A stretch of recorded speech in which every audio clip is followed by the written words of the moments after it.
আসসালামু আলাইকুম। আপনারা কেমন আছেন? আশা করি ভালো আছেন। আমি এখন আপনাদের দেখাবো আমরা একটা কাজ করতেছি।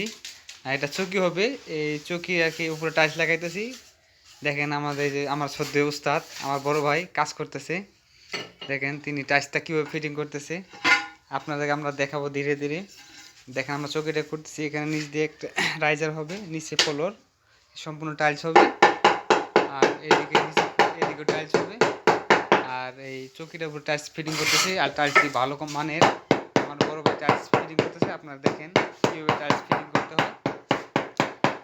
দেখেন তিনি খুব টাইলসের কাজে খুবই পারদর্শী, দীর্ঘ 10 বছর যাবৎ এই টাইলসের কাজ করতেছে।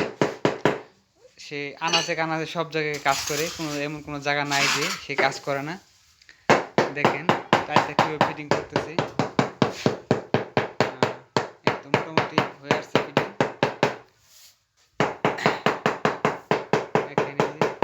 আমরা চৌকিটা এখন মাত্র 2 সাইডে আমরা কমপ্লিট করছি, এখন ধীরে ধীরে মাঝে কাজটা করবে। এই টাইলস সম্বন্ধে আর কিছু কথা বলবো আমার ভাই, আপনারা শুনেন, বলেন ভাই। হ্যালো, আসসালামু আলাইকুম। সবাই ভালো আছেন? আশা করি সবাই ভালো আছেন। আজকে আমরা একটা নতুন কাজ করতেছি, চৌকির মধ্যে টাইলস লাগাতেছি। আমার সহকারী জাহিদুল ইসলাম, সে কখনো ওই কাজ দেখে নাই, তাকে আমি দেখাইতেছি যে কীভাবে চৌকির কাজ করতে হয়।